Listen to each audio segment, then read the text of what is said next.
श्री सच्चिदानंद सद्गुरु साईनाथ महाराज की जय। अध्याय 5।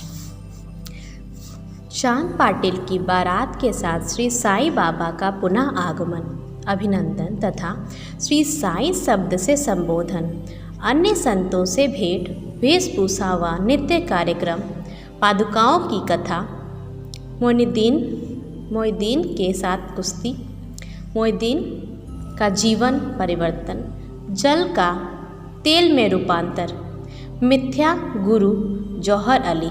जैसा गत अध्याय में कहा गया है, मैं अब श्री साईं बाबा के शिरडी से अंतर्धान होने के पश्चात उनका शिरडी में पुनः किस प्रकार आगमन हुआ, इसका वर्णन करूँगा। चांद पाटिल की बारात के साथ पुनः आगमन। जिला औरंगाबाद, निजाम स्टेट के धूप गांव में चांद पाटिल नामक एक धनवान मुस्लिम रहते थे। जब वे औरंगाबाद को जा रहे थे तो मार्ग में उनकी घोड़ी खो गई। 2 मास तक उन्होंने उसकी खोज में घोर परिश्रम किया, परंतु उनका कहीं पता ना चल सका। अंत में वे निराश होकर उसकी जीन को पीठ पर लटकाए औरंगाबाद को लौट रहे थे।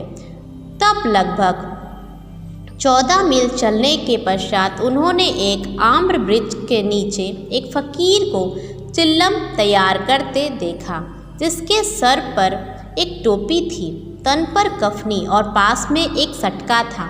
फकीर के बुलाने पर चांद पाटिल उनके पास गए। जीन देखते ही फकीर ने पूछा, यह जीन कैसी? चांद पाटिल ने निराशा के स्वर में कहा, क्या कहूँ, मेरी एक घोड़ी थी, वह खो गई है, यह उसी की जीन है। फकीर बोले, थोड़ा नाले की ओर तो जाकर देखो। चांद पाटिल नाले के समीप गए तो अपनी घोड़ी को वहाँ चरते देखकर उन्हें महान आश्चर्य हुआ। उन्होंने सोचा कि फकीर कोई सामान्य व्यक्ति नहीं है, वरन कोई उच्च कोटि का मानव दिखलाई पड़ता है। घोड़ी को साथ लेकर जब वे फकीर के पास लौट कर आए, तब तक चिल्लम भरकर तैयार हो चुकी थी। केवल 2 वस्तुओं की और आवश्यकता रह गई थी। एक तो चिल्लम सुलगाने के लिए अग्नि, दूसरा साफी को गीला करने के लिए जल। फकीर ने अपना चिमटा भूमि में घुसेड़ कर ऊपर खींचा तो उसके साथ ही एक प्रज्वलित अंगार बाहर निकला और अंगार चिल्लम पर रखा गया। फिर फकीर ने सटके से ज्यों ही बलपूर्वक जमीन पर प्रहार किया, त्यों ही वहाँ से पानी निकलने लगा और उसने साफी को भिगोकर चिल्लम को लपेट लिया। इस प्रकार सब प्रबंध कर फकीर ने चिल्लम पी और तत्पश्चात चांद पाटिल को भी दी। यह सब चमत्कार देखकर चांद पाटिल को बड़ा विस्मय हुआ। चांद पाटिल ने फकीर से अपने घर चलने का आग्रह किया। दूसरे दिन चांद पाटिल के साथ फकीर उनके घर चला गया और वहाँ कुछ समय तक रहा। पाटिल धूप गांव का अधिकारी था। उसके घर पर अपने साले के लड़के का विवाह होने वाला था और बारात शिरडी को जाने वाली थी। इसीलिए चांद पाटिल शिरडी को प्रस्थान करने का पूर्ण प्रबंध करने लगा। फकीर भी बारात के साथ ही गया। विवाह निर्विघ्न समाप्त हो गया और बारात कुशलतापूर्वक धूप गांव को लौट आई, परंतु फकीर शिरडी में ही रुक गया और जीवन पर्यंत वहीं रहा। फकीर को साईं नाम कैसे प्राप्त हुआ? जब बारात शिरडी में पहुंची तो खंडोबा के मंदिर के समीप महासापति के खेत में एक वृक्ष के नीचे ठहराई गई। खंडोबा के मंदिर के सामने सब बैलगाड़ियां खोल दी गई और बारात के सब लोग एक एक करके नीचे उतरने लगे। तरुण फकीर को उतरते देख महासापति ने आओ साईं कहकर उनका अभिनंदन किया और अन्य उपस्थित लोगों ने भी आओ साईं शब्द से संबोधन कर उनका आदर किया। तत्पश्चात वे साईं नाम से प्रसिद्ध हो गए। अन्य संतों से संपर्क। शिरडी आने पर श्री साईं बाबा मस्जिद में निवास करने लगे। बाबा के शिरडी आने से पूर्व देवीदास नाम के एक संत अनेक वर्षों से वहाँ रहते थे।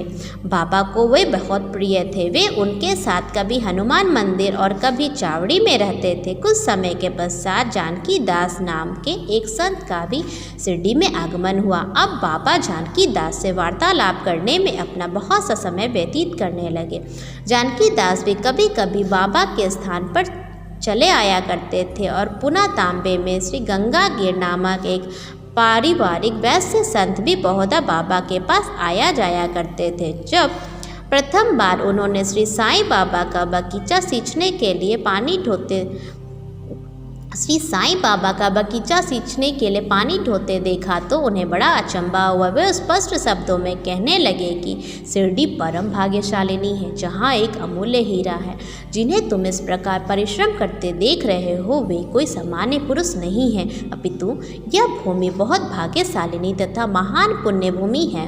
इसी कारण इसे यह रत्न प्राप्त हुआ है। इसी प्रकार श्री अक्कलकोट महाराज ने के एक प्रसिद्ध शिष्य संत आनंद नाथ येवला मठ जो कुछ शिरडी निवासियों के साथ शिरडी पधारे, उन्होंने भी स्पष्ट कहा कि यद्यपि बाह्य दृष्टि से ये साधारण व्यक्ति जैसे प्रतीत होते हैं, परंतु ये सचमुच असाधारण व्यक्ति हैं। इसका तुम लोगों को भविष्य में अनुभव होगा।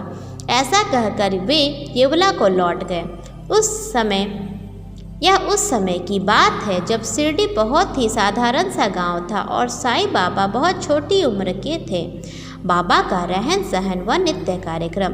तरुण अवस्था में श्री बाबा ने अपने केस कभी नहीं कटाए। वे सदैव एक पहलवान की तरह रहते थे। जब वे रहाता जाते तो वहाँ से गेंदा, जाई, जूही के पौधे मोल ले आया करते थे।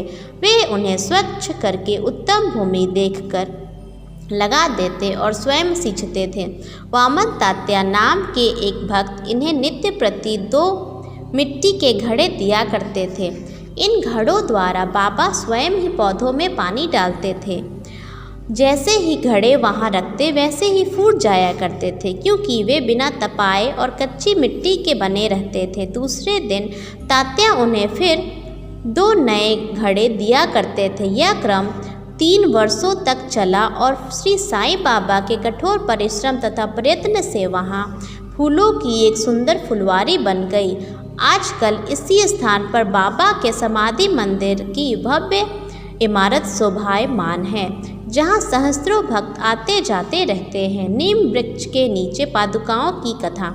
श्री अक्कलकोट महाराज के एक भक्त जिनका नाम भाई कृष्णा जी अली बागकर था, उनके चित्र का नित्य पति पूजन किया करते थे। एक समय उन्होंने अक्कलकोट जाकर महाराज की पादुकाओं का दर्शन एवं पूजन करने का निश्चय किया, परंतु प्रस्थान करने से पूर्व अक्कलकोट महाराज ने स्वप्न में आकर दर्शन देकर उनसे कहा कि आजकल शिरडी ही मेरा विश्राम स्थल है, तुम वहीं जाकर मेरा पूजन करो। इसीलिए भाई ने अपने कार्यक्रम में परिवर्तन कर शिरडी आकर श्री साईं बाबा की पूजा की। वे आनंद पूर्वक शिरडी में 6 मास ठहरे और इस स्वप्न की स्मृति स्वरूप उन्होंने पादुकाएं बनवाई। शक संवत 1834 में श्रावण में शुभ दिन देखकर नीम वृक्ष के नीचे वे पादुकाएं स्थापित कर दी। दादा केलकर तथा उपासनी महाराज ने यथाविधि स्थापना उत्सव संपन्न किया।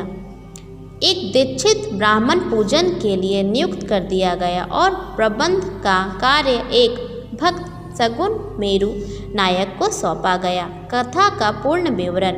ठाणे के सेवानिवृत्त मामलतदार श्री वी देव, जो कि श्री साईं बाबा के एक परम भक्त थे, उन्होंने सगुन मेरू नायक और गोविंद कमलाकर दीक्षित से इस विषय में पूछताछ की।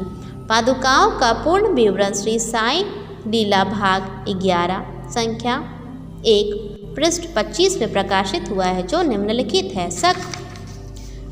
संवत 1834 में बम्बई के एक भक्त डॉक्टर रामराव कोठारे बाबा के दर्शनार्थ शिरडी आए। उनका कंपाउंडर और उनके एक मित्र भाई कृष्ण जी अली बागकर भी उनके साथ थे। कंपाउंडर और उनके भाई की सगुन मेरू नायक तथा जी.के. दीक्षित से घनिष्ठ दोस्ती हो गई। अन्य विषयों पर चर्चा करते समय इन लोगों को विचार आया कि श्री साईं बाबा के शिरडी में प्रथम आगमन तथा पवित्र नीम वृक्ष के नीचे निवास करने की ऐतिहासिक स्मृति के उपलक्ष्य में क्यों न पादुकाएं स्थापित की जाएं। जब पादुकाओं का निर्माण पर विचार विमर्श होने लगा, तब भाई के मित्र कंपाउंडर ने कहा कि यदि यह बात मेरे स्वामी कोठारे को विदित हो जाए तो वे इस निमित्त अति सुंदर पादुकाएं बनवा देंगे। उन्होंने शिरडी आकर पादुकाओं की रूपरेखा बनाई तथा इस विषय में उपासनी महाराज से भी खंडोबा के मंदिर में भेंट की। उपासनी महाराज ने उसमें बहुत सुधार किए और कमल फूलादि खींच कर नीचे लिखा श्लोक भी रचा, जो नीम वृक्ष के महात्म्य और बाबा की योग शक्ति का द्योतक है, जो इस प्रकार है।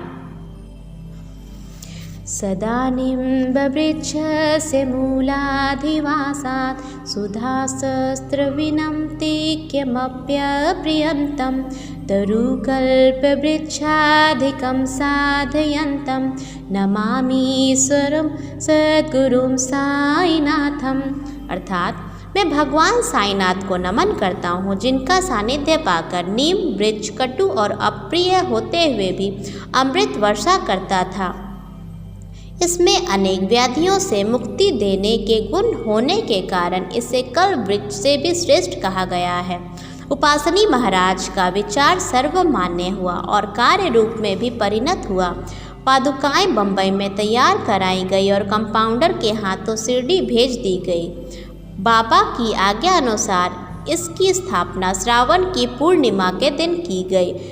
इस दिन प्रातःकाल 11 बजे जी.के. दीक्षित उन्हें अपने मस्तक पर धारण कर खंडोबा के मंदिर से समारोह में और धूमधाम के साथ द्वारका माई में लाए। बाबा ने पादुकाएं स्पर्श कर कहा कि ये भगवान के श्री चरण हैं, इनकी नीम वृक्ष के नीचे स्थापना कर दो। इसके एक दिन पूर्व ही बम्बई के एक पारसी भक्त पास्ता सेठ ने 25 रुपयों का मनी ऑर्डर भेजा। बाबा ने ये रुपये पादुकाओं की स्थापना के निमित्त दे दिए। स्थापना में कुल 100 रुपये व्यय हुए, जिसमें 75 रुपये चंदे द्वारा एकत्रित हुए। प्रथम 5 वर्षों तक कोठारे दीपक के निमित्त 2 रुपये मासिक भेजते रहे। उन्होंने पादुकाओं के चारों ओर लगाने के लिए लोहे की छड़ें भी भेजी। स्टेशन से छड़े ढोने और छप्पड़ बनाने का खर्च सगुन मेरू नायक ने दिए। आजकल जाखड़ी पूजन करते हैं और सगुन मेरू नायक नैवेद्य अर्पण करते हैं तथा संध्या को दीपक जलाते हैं। भाई कृष्णा जी पहले अक्कलकोट महाराज के शिष्य थे। अक्कलकोट जाते हुए वे सत संवत 1834 में पादुका स्थापन के शुभ अवसर पर शिरडी आए और दर्शन करने के पश्चात जब उन्होंने बाबा से अक्कलकोट प्रस्थान करने की आज्ञा मांगी, तब बाबा कहने लगे, अरे अक्कलकोट में क्या है, तुम वहाँ व्यर्थ क्यों जाते हो, वहाँ के महाराज तो मैं यही स्वयं हूँ। यह सुनकर भाई ने अक्कलकोट जाने का विचार त्याग दिया। पादुकाएं स्थापित होने के पश्चात वे बहुधा शिरडी आया करते थे। श्री वी देव ने अंत में ऐसा लिखा है कि इस बात पर सब लोगों का विवरण हेमांत पंत को विदित नहीं था, अन्यथा वे श्री साईं सच्चरित्र में लिखना कभी नहीं भूलते। मोइनुद्दीन तंबोली के साथ कुश्ती और जीवन परिवर्तन।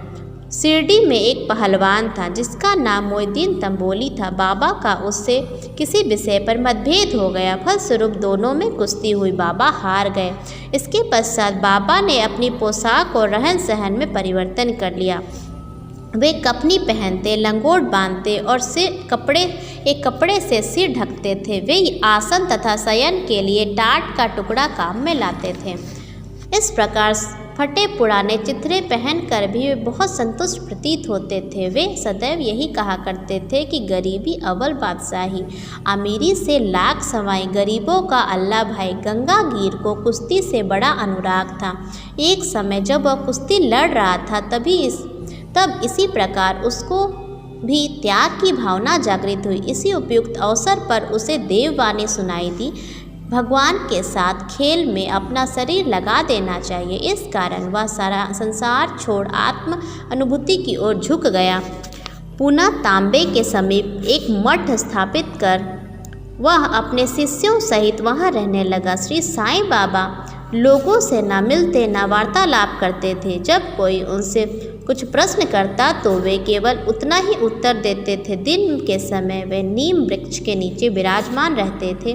कभी कभी वे गांव की मेड़ पर नाले के किनारे एक बबूल वृक्ष की छाया में बैठे रहते थे और संध्या को अपनी इच्छा अनुसार कहीं भी वायु सेवन को निकल जाया करते थे। नीम वृक्ष में वे बहुधा बाला साहेब डेंगले के घर जाया करते थे। बाबा श्री बाला साहेब को बहुत प्यार करते थे। उनके छोटे भाई, जिनका नाम नाना साहेब था, के द्वितीय विवाह होने पर भी उनको कोई संतान ना थी। बाला साहेब ने नाना साहेब श्री साईं बाबा के दर्शनार्थ शिरडी भेजा। कुछ समय पश्चात उनकी श्री कृपा से नाना साहेब के यहाँ एक पुत्र रत्न हुआ।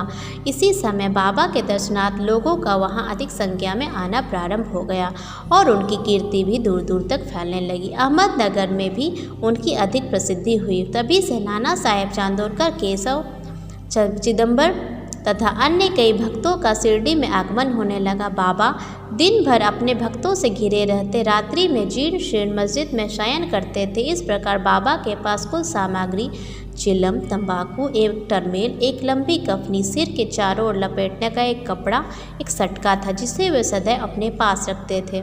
सिर पर एक सफ़ेद कपड़ा का टुकड़ा वे इस प्रकार बांधते थे कि उसका एक छोर बाएं कान पर से पीठ पर गिरता हुआ प्रतीत होता था, मानो बालों का जूड़ा हो। हफ्तों तक वे इसे स्वच्छ नहीं करते थे। पैरों में कोई जूता या चप्पल भी नहीं पहनते थे। केवल एक टाट का टुकड़ा ही अधिकांश दिन वे उनके आसन का काम देता था। वे एक कौपीन धारण करते थे और सर्दी से बचने के लिए सदैव दक्षिण मुख को धुनी तपते थे। वे धुनी में लकड़ी के टुकड़े डाला करते थे तथा अपना अहम इच्छाओं और समस्त विषय आसक्तियों की उसमें आहुति दिया करते थे। वे अल्लाह मालिक का उच्चारण सदा किया करते थे। जिस मस्जिद में वे पधारे थे उसमें केवल 2 कमरों के बराबर लंबी जगह थी और यही सब भक्त उनके दर्शन करते थे। सन 1912 के पश्चात कुछ परिवर्तन हुआ। पुरानी मस्जिद का जीर्णोद्धार हो गया, उसमें एक फर्श भी बनाया गया। मस्जिद में निवास करने से पूर्व बाबा दीर्घ काल तक तकिया में रहे। हुए पैरों में घुंघरू बांधकर प्रेम विवल होकर सुंदर नृत्य व गायन भी करते थे। जल का तेल में परिवर्तन। बाबा को प्रकाश से बड़ा अनुराग था। वे संध्या समय दुकानदारों से भिक्षा में तेल मांग लेते और दीपमालाओं से मस्जिद को सजाकर रात्रि भर दीपक जलाया करते थे। यह क्रम कुछ दिनों तक ठीक इसी तरह चलता रहा। अब बनिए तंग आ गए और उन्होंने संगठित होकर निश्चय किया कि आज कोई तेल की भिक्षा ना दे। नित्य नियमानुसार जब बाबा तेल मांगने पहुँचे तो प्रत्येक स्थान पर उनका नकारात्मक उत्तर से स्वागत हुआ। किसी से कुछ कहे बिना बाबा मस्जिद को लौट आए और सूखी बत्तियां दियों में डाल दी। बनिए तो बड़े उत्सुक होकर उन पर दृष्टि जमाए हुए थे। बाबा ने टरमेल उठाया, उसमें से जिसमें बिल्कुल थोड़ा सा तेल था। उन्होंने उसमें पानी मिलाया और वह तेल मिश्रित जल पी गए। उन्होंने उसे पुनः 3 पार्ट में उगल दिया। वही तैलीय पानी दियों में डालकर उसे जला दिया। उत्सुक बनिए ने जब दीपकों को पूर्ववत रात्रि भर जलते देखा तब उन्हें अपने किए पर बड़ा दुख हुआ और उन्होंने बाबा से क्षमा याचना की। बाबा ने उन्हें क्षमा कर भविष्य में सत्य व्यवहार रखने के लिए सावधान किया। मिथ्या गुरु जौहर अली। उपयुक्त वर्णित कुश्ती के 5 वर्ष पश्चात जौहर अली नाम के एक फ़कीर अपने शिष्यों के साथ रहाता आए। वे वीरभद्र मंदिर के समीप एक मकान में रहते थे।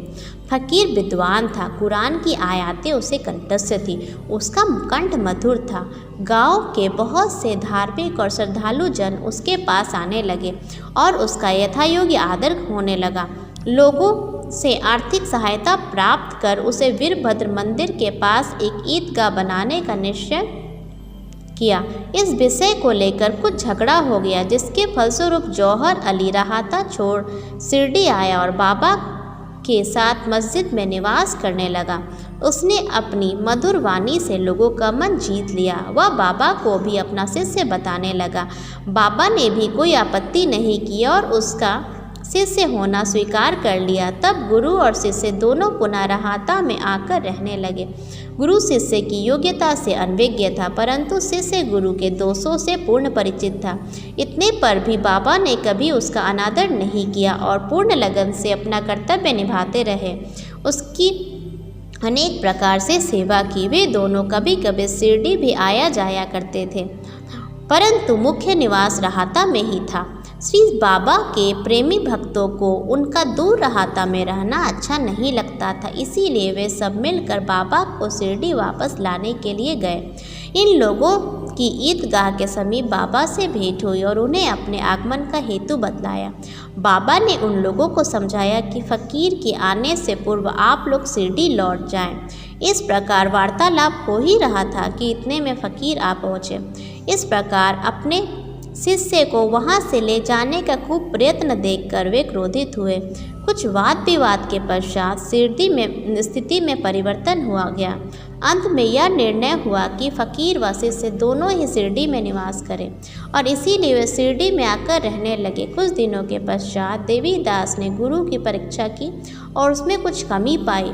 चांद पाटिल की बारात के साथ जब बाबा शिरडी में आए तो उससे 12 वर्ष पूर्व देवीदास लगभग 10 या 11 वर्ष की अवस्था में शिरडी आए थे और हनुमान मंदिर में रहते थे। देवीदास सुडौल, सुंदर आकृति तथा तीक्ष्ण बुद्धि के थे। वे त्याग की साक्षात मूर्ति तथा अगाध ज्ञानी थे। बहुत से सज्जन जैसे तात्या कोते, काशीनाथ व अन्य लोग उन्हें अपने गुरु के समान मानते थे। लोग जौहर अली को उनके सम्मुख लाए। विवाद में जौहर अली बुरी तरह पराजित हुआ और शिरडी छोड़ वैजापुर को भाग गया। वह अनेक वर्षों के पश्चात शिरडी आया और श्री साईं बाबा की चरण वंदना की। उसका यह भ्रम कि वह स्वयं गुरु है और श्री साईं बाबा उसके शिष्य अब दूर हो चुका था। श्री साईं बाबा उसे गुरु के समान ही आदर करते थे और उसका स्मरण कर उसे बहुत पश्चाताप हुआ। इस प्रकार से साईं बाबा ने अपने प्रत्यक्ष आचरण से आदर्श उपस्थित किया कि अहंकार से किस प्रकार छुटकारा पाकर शिष्य के कर्तव्यों का पालन कर किस प्रकार आत्मानुभव की ओर अग्रसर होना चाहिए। ऊपर वर्णित कथा महासापतिक के कथनानुसार और अगले अध्याय में रामनवमी का त्यौहार, मस्जिद की पूर्व हालत एवं पश्चात उसके जीर्णोद्धार इत्यादि का वर्णन होगा। श्री सद्गुरु साईनाथ अर्पणमस्तु। शुभम भवतु।